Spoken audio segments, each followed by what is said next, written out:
Naghahanap ka ba ng bahay na may 5 bedrooms, 4 toilet and bath with powder room, may 2 carport, in an exclusive subdivision or village with 24-hour security? Dito po, sa The Orchard Golf and Country Club.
Dito tayo ngayon sa pinakabagong house and lot dito sa The Orchard.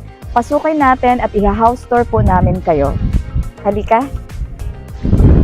Dito tayo papasok sa pedestrian gate. Ang ganda, yung ano niya, lagayan ng black and lot pa lang, bonggang-bongga na. Meron siyang natural stone na pag naarawan ay kumikintab. So same with our other projects or units, house and lots, meron na yung doorbell. Lalagyan din po yan ng mailbox. And pagpasok mo, meron siyang señorita steps. So hindi siya plain, no? Pwedeng konting landscape or plantita. Plantita. And paikot po to. This house is actually a single detached. So yung space natin is paikot. And pasok po tayo. Ako ay 4'11". So, sa akin high ceiling siya and meron tayong engineered wood ang ating ang main door. Open layout po ito, kaya malaking-malaki din po siya tingnan. Yung wall accent natin dito, textured paint. Ang ganda, kulay parang golden something. Dito po sa aking right side ay nandito po ang powder room. So before ka makapuntang powder room, meron pa tong mga shelves na pwedeng bookshelves at pwede ding yung mga flower vase or something na pwede mong ilagay. Kung ikaw naman ay collector, yung mga collections mo pwede din pong ilagay dyan. And we have storage na rin dito. So pwede yung mga tissue, mga towels. So nakakabinet siya ganyan para malinis tignan. And may space pa siya na pwede mong lagyan ng kung anong gusto nyong ilagay. Meron pa din doon, pwede nyong lagyan din ng mga accent or mga flower vase. Ang ganda ng mirror. Tignan mo. Diba? Napaka-stylish aesthetic. Complete fixtures. May lagayan dito ng face towel. Ang ganda ng kulay. Gusto ko yung kulay. Gusto ko yung black kasi yun yung mga modern. This house is actually modern design. And then, malaki yung kanyang bintana dito. Kasi, hindi siya abot dahil siya for ventilation and natural light. As you can see, today, ngayon is nasa 4 o'clock na, no? Maliwanag pa din, malalaki po yung mga bintana. Meron siyang partition dito, going to hagdanan, at ang lawak ng hagdanan natin, bongga. Ang ganda din ng ating This would be our dining area. So pagpasok ko, of course, that would be the living area. And then yung may paint, textured paint doon is dun yung lagayan natin ng TV. Okay, and then dito sa dining area, meron tayong lanay. Ang hangin niya, ang sarap. Malawak yung lanay, mataas. So hindi ko siya abot. And ang ganda na ng sliding door natin, ang kapal. No? Tempered glass naman ito. And our sliding door, may sliding screen na rin siya. So, ayoko siyang isara kasi ang sarap ng hangin sa labas. Dahil dito po sa subdivision, sa village na to, mapuno pa siya. Kaya mahangin. So, ayan yung screen, sliding screen natin. Dito tayo sa kitchen. May gusto ko yung kitchen. Kasi na yung parang breakfast nook. So, lalagyan na lang siya ng mga upuan dyan, mga high chair. Diba? Ang ganda dito sa kitchen kasi meron na siyang breakfast nook, pwede dyan. Pwedeng 5 to 6 na upuan, na high chair, dito magbe-breakfast. Bukod pa dun sa dining area natin na pwedeng hanggang 8 yan 8 na table, na 8-seaters na, na dining table. So, yun. Maluwag, malawak. And aside from that, meron na tayong mga cabinets, may hanging cabinets na modular cabinets. And, ayun ganda kasi ang linis-linis na niya. Meron na rin mga drawers for our utensils. Ayan siya. Complete na. Pwede, marami kang mailagay dito. Ayan. Bubuksan ko talaga siya para may kasi may shelves na siya. So, wala ka nang gagawin. So, ganun din dito. Tingnan natin. Masyado siyang mataas. Pero yun nga, yung mga hindi masyadong kailangang gamitin na mga gamit, yun lang yung ilagay sa taas. Ito po, lagayan to ng microwave oven. Tapos meron na rin tayo ditong stove na naka-mounted stove na siya. This one is for gas. And merong isang dito for electric stove. Yung may isang range, siya. 5 na siya, cooking something, hindi ko alam. Pero 5 burner pala. Tapos may isang burner dito. Ito ang alam ko, pag ganito kasi electric yan. So in case na maubusan ka ng gas, dito lang siya. And take note pala na yung gas natin, hindi siya ilalagay dito sa ilalim. Papunta siya doon sa labas para safe tayo. Okay, meron na yung nakaabang na butas dito para lagayan ng ating hose para doon sa lagayan ng gas doon sa labas. And then, andito na rin po yung saksakan. And for the range hood, tayo na po ang bibili nun. Meron na rin pong abang to pa-anuhan ng range hood. So, may butas yan dyan para lagayan ng exhaust ng range hood po. Yan, pwede na yan siya dyan lang siya ilagay. Malawak po yung sink natin. So, po siya. And quartz stone. Made of quartz stone ang ating sink. So, hindi siya nag-fade eventually. Hindi rin siya kinakalawang. And then, ang ating hose dito, yung niya is flexible. Flexible yung Okay. Dito naman din po sa ating kitchen, meron tayo, hindi pa lang nailagay, pero may pantry tayo dito. May hindi pa siya nalagyan, pero pantry yan. And may mga pa yan, shelves pa yan na made of yung mga pull out. So yan po yan. Yung saan ako nakalagay basta yun, pull out. And then dito naman po sa ating papuntang service area, ang ating door ay engineered wood din. Solid engineered wood. So, yan. And dito din po, bago ka lumabas, dito ang ilagay ang ating refrigerator. Yung uso na rin ngayon na double door. Pero ang tawag nila side by side. Side by side. Ayan, dito. Kaya malawak po siyang ganyan dyan. Dito. Kasya yan, nasukat na nila yan kung ano yung standard na sukat. Dito din po sa ating ground floor ay nandito naman located ang ating room. 1 bedroom po to with its own toilet and bath. At ang toilet and bath natin is complete fixtures na rin po. Meron na rin po tayong cabinet na floor to ceiling yung cabinet. O, hindi ko na naman siya abot. Pero yun nga, ang lalagay pa rin doon is yung hindi mo masyadong ginagamit. Tapos meron na rin lagay ng panghanger mo, ganyan. At ang kagandahan din po sa house na to, naikot ko na siya kanina, no? Ang lalaki ng mga bintana. Hindi ko alam bakit attracted ako sa black and white na tsaka yung mga black na ganito. Kasi ito kasi yung modern ngayon, parang bago siya. Bago kasi talaga, modern, yan. And then meron na rin siyang dito, salamin na rin. Ayan, kompleto na, may bidet. And ito na naman ako, tungtuwa ako dito sa shower enclosures nila. Kasi sobrang gaan. At ayan, may tutulak-tulak mo lang, ganyan na siya.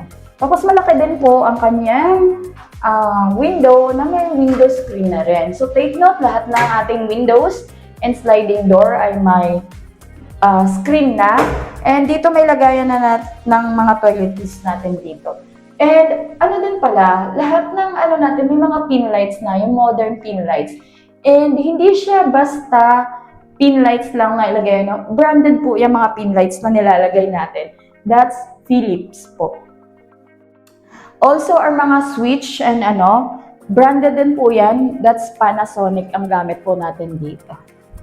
So, as you can see, hindi mo na nakikita yung mga dati nating ng mga ilaw kasi naka-pin lights na po siya. Bago tayo umakyat, tingnan mo, ang ganda. Natural stone. Parang accent na dito. Ang ganda.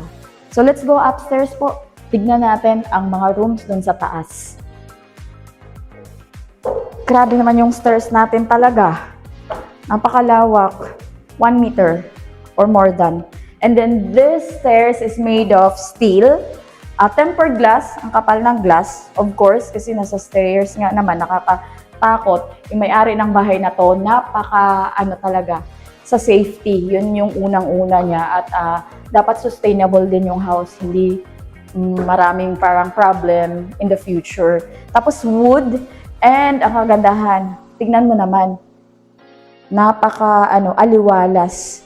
Ang laki ng salamin dyan.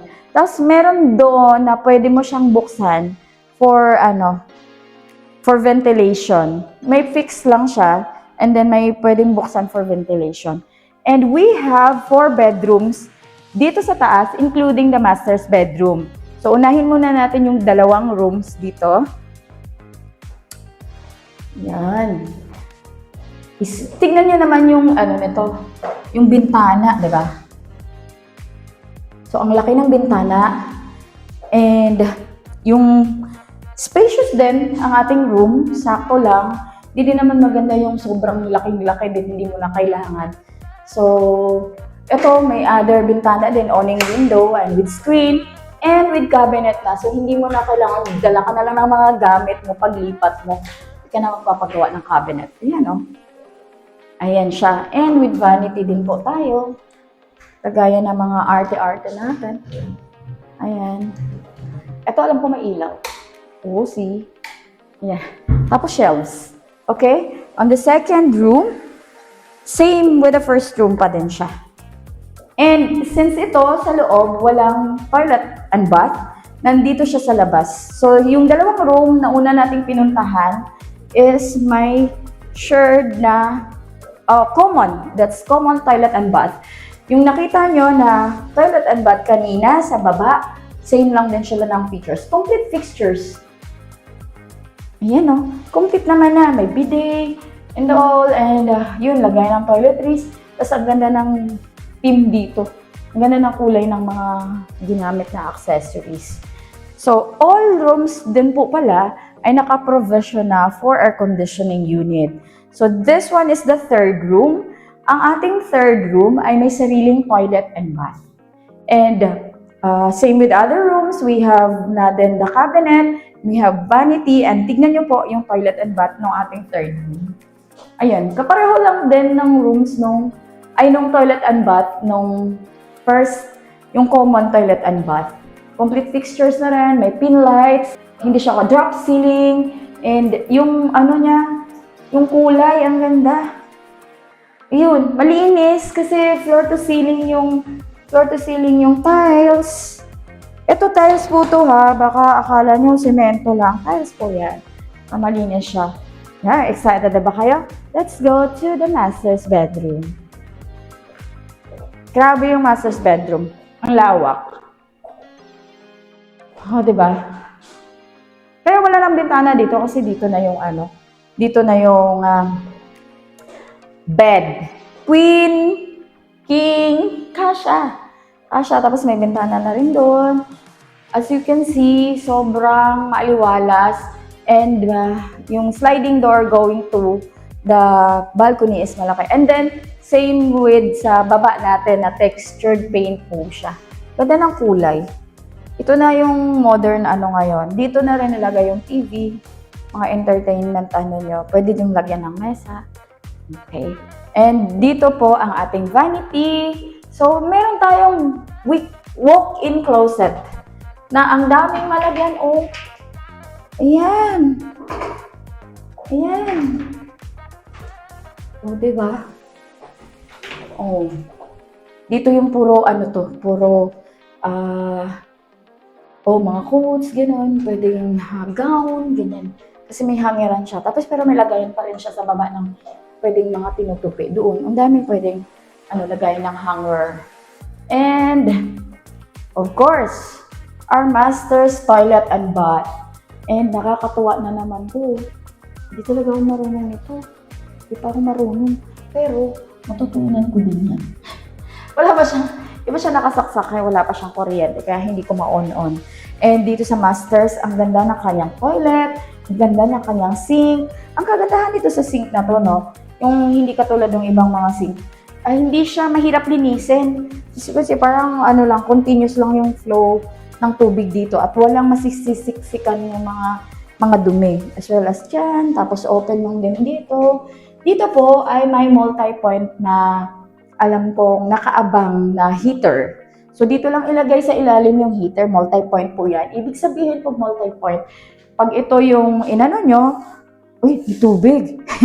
Pag ito yung nyo, may hot water din dito. Hot and cold. Tapos pag dito naman, hot and cold. So isa lang. Tapos sa shower din, may hot and ang bongga ng kanyang, matawag nito, jacuzzi. So, not the usual jacuzzi na parang pa-oblong style. This one naman is the rectangle. Tapos dito, may lagayan ka ng toiletries dito. As mga candle, ganyan. Date kayo, may husband. Tapos ito naman po ang ating na shower enclosure. Tignan mo naman. Ang ganda ng drainage niya dito. And meron siyang telephone, shower, and rain shower. Kaya nilagyan na niyan to. Pwede po yung na ganyan. Ayan siya. Ginanyan niya yan kasi tinitest nila yan kung gumagana ba. Ayan Ay! May na lang. Ayun. Pag-turn over na lang namin sa inyo ng unit. Ayun, kasama namin yung engineer. Siya po ang magde-demo kung paano niya siya gagawin. Okay? Dito po sa ating master's bedroom ay meron din po tayong balcony at ang ganda ng view niya dito, promise. Ang hangin. Ang balcony is made of stainless and tempered glass. So the modern design, the modern accessories, the modern yung gamit, the modern construction materials na ginagamit. Ayun po. Ayun. Let's go downstairs for a recap. Yun, ito po ang ating lanay. So, dito pwede kayo maglagay ng mga accent ng mga iba. Nilalagyan nila ng bamboo. Something. Para habang kumakain kayo doon sa dining area, may mga halaman ka nakalagay dito. Maganda. Others naman, well, dyan mayroon ka pa kasing dito meron pang space. So yung iba naglalagay din ng mga upuan, ng mga mesa, pwede rin yung working area, mahangin naman dito, and then merong saksakan. So pwede ka magsaksak ng laptop mo dyan. And dito naman, paikot, pwede nga rin dito So pwede mo i-maximize yung yung area mo. Dito naman, pwedeng i-landscape mo yan. And paikot is our service area. Dito, ang lagayan ng ating washing machine and yung dryer natin. Nakaabang na po yan. Wala na po kayong gagawin. And if you can see, marami tayong mga gate bulbs. ganyan, may mga naka-assign po yan na mga anuhan ng tubig. Ito po, ang purpose po nito, like for example, nasira dito, may aayusin. Yung gate valve nito, yun lang po yung gagalawin nyo. Yun lang yung i-close para yung paghuhugas dun sa loob, magagamit pa rin. So, yun yung purpose ng mga gate valves natin. So, dito, pwede yan, maghugas ng mga isda, mga wag doon sa loob. So, dito, para hindi mabaho. And then, kung meron ka pa rin, yung mga griller kasi natin ngayon, electric na eh. So, pwedeng dito, yung nag-grill ng mababaho, pwedeng dito sa labas. Para hindi papasok doon sa loob yung amoy. Okay?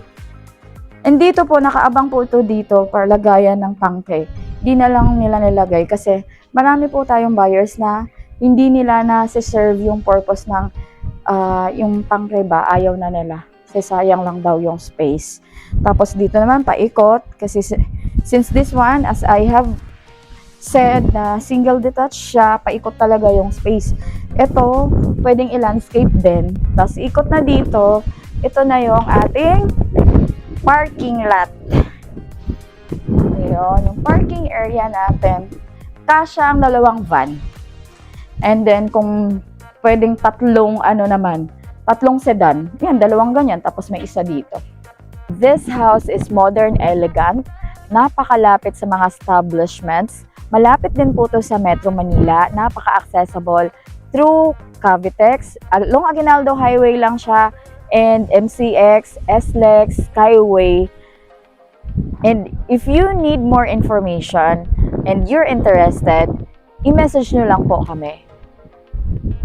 Please don't forget to like, subscribe, and hit the notification bell para pag nag-upload kami ng mga bagong videos ay hindi po kayo mapag-iwanan. Lagi po kayong updated. This is your host, Jessa Handang, your real estate broker. See you soon po. Thank you po. Bless.